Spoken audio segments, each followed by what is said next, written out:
Hello everyone, Tom with Capo Fetish. Today on the channel, we're going to talk about some cool, unconventional rock guitar solos.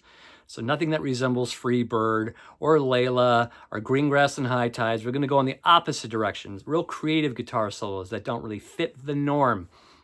Okay, I've chosen 10. We're going to start off with a fine record from 1970. This guitarist, I think, is very underrated, though he was in probably one of the biggest bands of all time. I'm talking about Joe Walsh. The album, the James Gang Rides Again.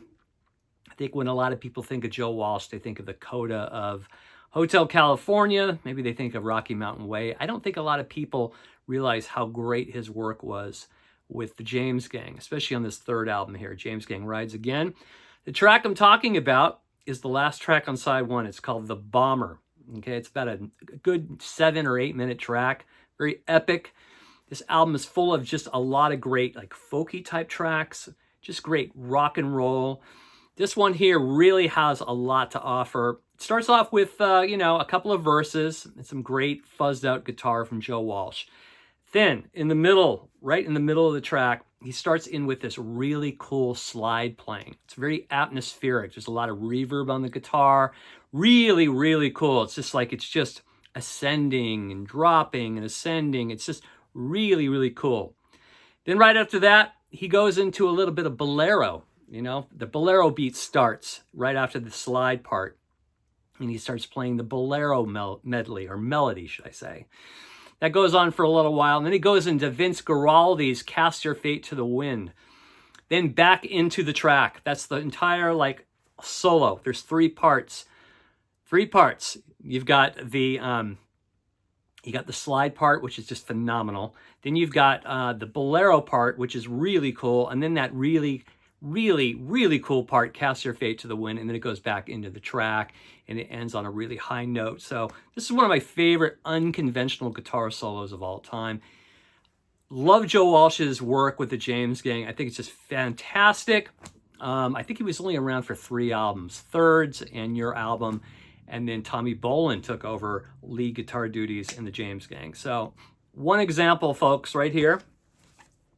How about keeping it completely minimalistic, right? That's what Neil Young did with the track Cinnamon Girl off Everybody Knows This Is Nowhere. There is one note playing throughout the solo of Cinnamon Girl, and it sounds fantastic, right? You've got the rhythm guitar going on with Danny Whitten, and then Neil Young comes in with a 1-string guitar solo, which is totally effective. Then he waits for the end, for the coda to really go off with that really fuzzed out little coda. But the solo is one string only, and that is Cinnamon Girl from Neil Young from 1969 off Everybody Knows This Is Nowhere. Fast forward to 1977 to the album Marquee Moon by Television. What an incredible guitar album this is. The guitars pretty much carry the songs on this album. They're very melodic, memorable. The riffs, the lead guitar playing by Tom Verlaine and Richard Lloyd is phenomenal. This is one of those just pivotal albums from 1977. There's not a bad track on the album, but for me, the highlight is the title track, Marquee Moon. So they go into, it's about a 10-minute song. They have this main lick that I believe that Tom Verlaine starts the song off with it. And it is pretty much the main lick throughout the song. So once they go through a verse and a chorus, a couple of verse and choruses, they go into the midsection, where I think Tom Verlaine's doing most of the guitar work. And I think Richard Lloyd comes in at the first part, and then Verlaine comes in on the second part. But it completely is devoid of any kind of rock guitar histrionics. It almost sounds very free form, but it's also very melodic too. There's a lot of tension building up. There's a part, it's too hard to explain in words, but there's a part where it goes into this kind of repetition in the middle section, and it is so amazing. I just think it's just one of the best guitar tracks of all time, but they don't do anything that's standard or mainstream on this particular track guitar-wise. It's just very, very creative. It's very, it sounds very freeform, but I'm sure they worked out all these parts out. It sounds like it's coming out right at the moment, coming right out your face. but it's so effective. And then the song ends, and then they go back into that little riff again and another chorus, and then the song ends. Just an absolute song of just transcendence, and it just takes you somewhere amazing. So Richard Lloyd and Tom Verlaine were an amazing guitar duo. I love their second album too, Adventure. Just some real choice tracks on that, but there's not a bad track on Marquee Moon, and that title track is absolutely the bomb. So that's another example, ladies and gentlemen. Another one is, I mentioned this album quite a bit over the past year, but what the hell? It's such a fantastic album. It's Richard Thompson's first album, Henry the Human Fly from 1972. The title, well, it's not even the title track. It's the first track on side one. It's called Rollover Vaughan Williams.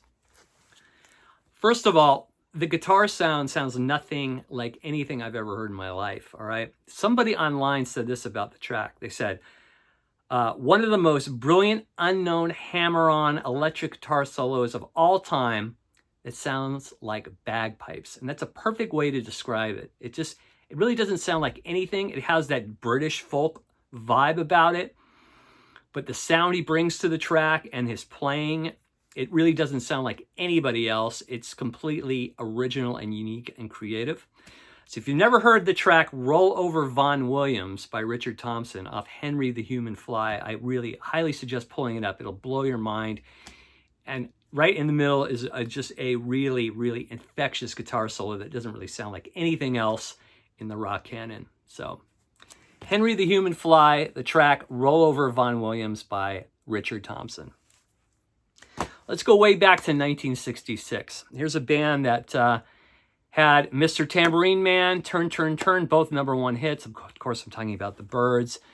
And then they decided to go in a different direction. And while on tour in 1965 in England, they were listening to a lot of this album right here. They were listening to a lot of Ravi Shankar, and they were listening to Africa Brass by John Coltrane, getting ideas for their next single, okay? So this album was very influential to the song 8 Miles High. This is the single. 1966. And what Roger McGuinn is doing on this track is he's emulating a lot of those sounds that John Coltrane was putting down on Africa Brass, especially the song, I believe it's called Africa. It takes up the whole side of side one. And he does that on his 12-string Rickenbacker. And I got to say, I'm sure it was quite an experience for people who were young enough to remember this track on AM radio in 1966. It was banned because of the, the supposed drug, the drug, how would you say it? Just the 8 miles high, that whole high word was a forbidden word back then, so they assumed it was about drugs. It was not about drugs. It was about flying. So anyway, Roger McGuinn's guitar work on this thing is phenomenal. I think it is one of the most unique sounding revolutionary singles of all time. His guitar playing on it, it really, really takes you somewhere. It's really something else. And this particular take is really, really magical. There was a take done in late December 65, which a lot of people like. It's a little more raw, but I think this is just absolute perfection, what Roger McGuinn is playing on here, those notes, which he's trying to emulate John Coltrane's saxophone playing. Of course, it's revolutionary because it's one of the first psychedelic tracks ever released, and especially played on AM radio too. It must have just been mind-blowing. I mean, I heard it as a kid, but to be like, a teenager hearing this on AM radio in 66 must have just been unbelievable. So that's another example of a very unconventional guitar solo on a hit single. 8 Miles High, the Byrds. Let's fast forward to 1991. Now, Kurt Cobain really wasn't known as a lead guitarist. He was a really great rhythm guitarist. But what he does on the song In Bloom is really creative and unique. It's the second song on side one right after Smells Like Teen Spirit, song In Bloom. Instead of playing a lot of notes and just a lot of, feedback and stuff, he goes for this really like high sustain kind of guitar playing, where he's sustaining chords, holding them out, maybe plays a few little notes in between the sustain. And the way the resolution of the guitar solo before it goes back into the chorus is really unique. So I've always felt this was a really creative guitar solo, and it just fits perfect with the track, what Dave Grohl is doing on drums and Chris Novoselic is doing on bass. And I think it's really, really unique. If you really need a refresher, pull it up online and just hear that guitar solo. It's really creative and it goes really well with the song. And it doesn't really sound like anything that was on the radio at that time. 1991's In Bloom by Nirvana, played by Kurt Cobain from the album Nevermind. Let's go back about maybe 10 or 11 years to the first Pretenders album, James Honeyman Scott, the song called Tattooed Love Boys. This is one of my absolute, not only one of my favorite unconventional guitar solos of all time, but one of my favorite guitar solos of all time. He is pulling out all the stops in a matter of like maybe 30 seconds. It's galloping along, just real punk energy, but he's throwing in all these different styles in all these breaks, with all the breaks, and with Martin Chambers drumming and Pete Farnon's bass. Just an incredible array of bending notes, just little fast little licks, all done really well and executed really well in the matter of like 30 seconds. And I think it's just one of the most amazing moments on this album. A lot of the playing on this album is very understated. If you want to hear some really amazing James Honeyman Scott guitar playing, pull up the Pretenders live at the Santa Monica Civic in 1981. You could really hear how amazing this guitarist was, and the shame that we lost him early. But when it comes to Tattooed Love Boys, that is one of my favorite moments of James Honeyman Scott's. This complete originality, complete taste, and just, oh my God, it just rocks, right? Just rocks. So Tattooed Love Boys is another example. Let's go back to 1968, early 68, but the album was recorded in 67. And we're going to talk about the song "I Heard Her Call My Name" by Velvet Underground from the album White Light, White Heat. This solo was played by Lou Reed. A person online said this about the track. He said, "An aggressive atonal barrage of feedback often cited as a tribute to Jack saxophonist Ornette Coleman," and I couldn't agree more. I've never really heard Lou Reed play like this on any other track in the Velvet Underground or solo. And it's just really off the wall feedback, just craziness. And I don't know if you've ever seen the 1993 reunion of the Velvet Underground when they reunited for a few shows, and I think in Europe.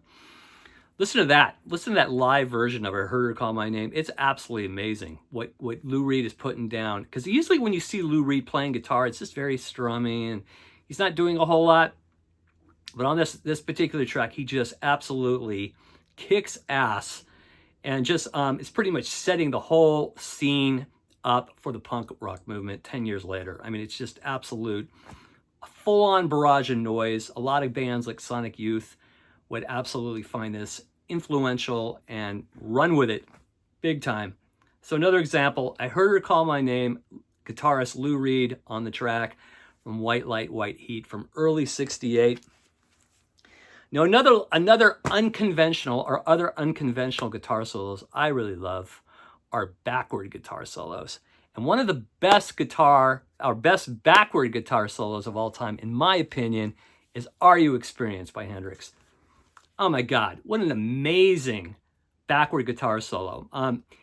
It's just full of just heart and soul and melody and just transcendence. It is just, I think it's one of the most amazing moments of Hendrix's career. This